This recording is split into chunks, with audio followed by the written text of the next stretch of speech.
আপনার economic document. It is a political commitment and also it reflects a political party's commitment. এই বাজেটে থাকে এটা একটা রাজনৈতিক দলিল। আসসালামু আলাইকুম মাননীয় স্পিকার, আমি ভেবেছিলাম যে আগামীকাল বক্তৃতা দেব, কিন্তু যখন আপনি নাম বলেছেন তখন তো দিতেই হবে। মাননীয় সদস্য আপনার নাম পাঠিয়েছেন লিস্টে। অবশ্যই আমি দিব। আমি প্রথমে এই এত সুন্দর একটা বাজেট, বিশেষ করে আমাদের প্রধানমন্ত্রী তারেক রহমানের নেতৃত্বে সরকার যে উত্তরাধিকার সূত্রে যে সমস্যাগুলো আমরা পেয়েছি, যে অর্থনীতিতে এখন চলছে একটা উচ্চ মূল্যস্ফীতি, এটাগুলো আমরা সব উত্তরাধিকার সূত্রে পেয়েছি। তারপরে বিনিয়োগে একটা স্থবিরতা চলছে, ব্যাংকিং খাতে চলছে দুর্বলতা এবং ব্যাংক দখলের একটা প্রবণতা আমরা দেখছি, এবং কর্মসংস্থানের একটি চ্যালেঞ্জের মুখে। ঠিক এরকম একটা বাস্তব পরিস্থিতিতে আমাদের এই নতুন সরকার যে 9,38,000 কোটি টাকার বাজেটটি দিল, এই বাজেটটির যদি বিশ্লেষণ করা হয় তাহলে অবশ্যই সরকার এবং আমাদের মাননীয় অর্থমন্ত্রী জননেতা আমির খসরু মাহমুদ চৌধুরীকে ধন্যবাদ দিতেই হয়। কারণ আমরা এই সমস্ত চ্যালেঞ্জের মুখোমুখি হয়েই আমরা এই বাজেটটি দিচ্ছি। মনে রাখতে হবে, বাজেট শুধুমাত্র একটা অর্থনৈতিক হিসাব বা আয় ব্যয়ের হিসাব না। বাজেট ইজ নট মিয়ারলি এ আপনার economic document, it is a political commitment and also it reflects political parties commitment. এই বাজেটে থাকে এটা একটা রাজনৈতিক দলিল। এই বাজেটের সবচেয়ে আমার কাছে ইতিবাচক যে দিকগুলো, সেটা হলো যে এই বাজেটে কিন্তু দেখেন যে উন্নয়ন ব্যয় বৃদ্ধি করা হয়েছে। উন্নয়ন ব্যয় বৃদ্ধি করা হয়েছে প্রায় 3,16,000 কোটি টাকা হলো উন্নয়ন ব্যয় হবে। তার মধ্যে অ্যানুয়াল ডেভেলপমেন্ট বাজেট রেখেছে আমি দেখলাম প্রায় 3 লক্ষ কোটি টাকা। এর ফলে আমাদের ইনফ্রাস্ট্রাকচার ডেভেলপমেন্ট হবে, কর্মসংস্থান সৃষ্টি হবে এবং অর্থনীতিকে যা একটা প্রবৃদ্ধিতে আনবে। এটা হলো বাজেটের একটা আমি দেখলাম ইতিবাচক দিক।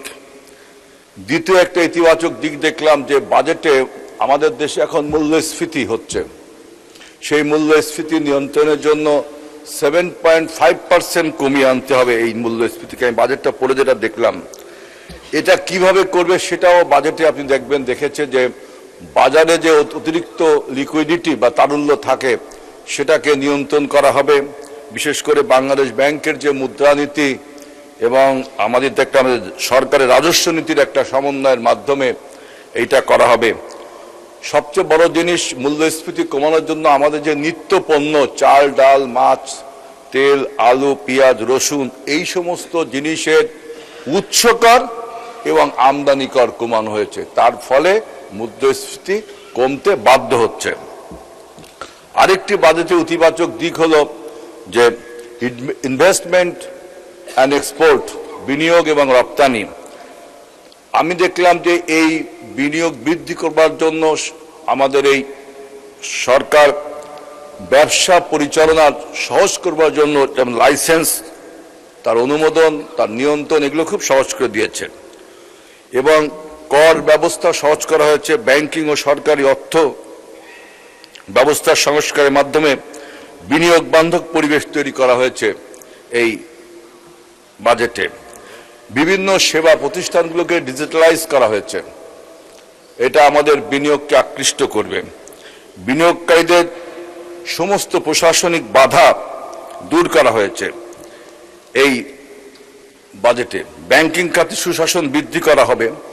এখন যদি আপনি ব্যাংকিং খাতে আমরা বলছি সুশাসন বৃদ্ধি করা হবে, একটা ব্যাংক কিভাবে পরিচালিত হবে, তাও যদি তার চেয়ারম্যান কিভাবে নিয়োগ হবে, সেটাও ওখানে যদি আপনার কোনো রাজনৈতিক দল মতলববাজি করে গ্রাহকদের মধ্যে একটা সমন্বয় করে মব সৃষ্টি করে, তাহলে তো ব্যাংকিং খাতে সুশাসন নিশ্চিত করা আপনার সম্ভব হবে না। আজকেও দেখলাম যে ইসলামী ব্যাংকের সামনে কতিপয় চিহ্নিত রাজনৈতিক দলের নেতৃবৃন্দ তারা গ্রাহকদের সমন্বয় করে ব্যাংক ওইখানে বিশৃঙ্খলা তৈরি করছে। এবং আজকে প্রথম আলো পত্রিকা পড়ে আমি দেখলাম যে সরকার এই ব্যাংককে পরিচালনার জন্য প্রায় ২৫০০ কোটি টাকা প্রণোদনা দিয়েছে, অথচ একটি চিহ্নিত রাজনৈতিক দল তাদের গ্রাহক সংখ্যা, তাদের যত গ্রাহক আছে তাদের সেখান থেকে টাকা উত্তোলন করার একটা হিড়িক পড়েছে। এই ব্যবস্থা তো ব্যাংকিং প্রশাসন ঠিকভাবে চলতে পারে না। আমি অনুরোধ করব যে এইভাবে আমাদের অর্থনীতিকে ধ্বংস করে দিবেন না, কারণ আমরা একটি অভ্যুত্থানের মাধ্যমে যে সরকারটা পেয়েছি, আমরা যদি অর্থনীতি ফেল করি তাহলে মনে করবেন আমাদের সামগ্রিক ফেল হবে, আপনাদেরও ফেল হবে এটা, এবং সেখানে ফ্যাসিবাদের একটা জয়লাভের সুযোগ দেখা দিবে। সুতরাং এই ব্যবস্থাটা ঠিক করতে হবে। সরকার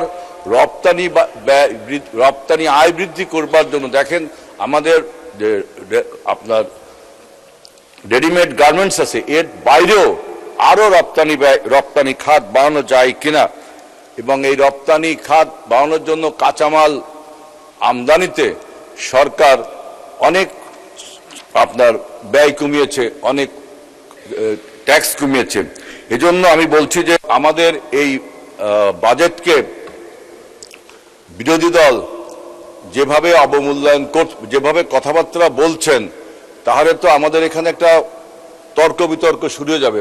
আপনারা বাজেটের খারাপ দিক ভালো দিক বলুন, আমরাও খারাপ দিক ভালো দিক বলি, কিন্তু আপনারা এমন একটা অবস্থা সৃষ্টি করেছেন। সেই আখতারুজ্জামান ইলিয়াসের একটা উপন্যাস, একটা ছোট গল্প ছিল, দুধ ভাতে উৎপাত। এখন আমাদের দেশের মানুষ প্রায় 90% ইসলাম ধর্মের মানুষ, 90% লোক ইসলাম ধর্মের মানুষ, এবং একটা শান্তিপ্রিয় ধর্ম, অর্থাৎ দুধ ভাতের মতো পরিস্থিতিতে আমরা বসবাস করি।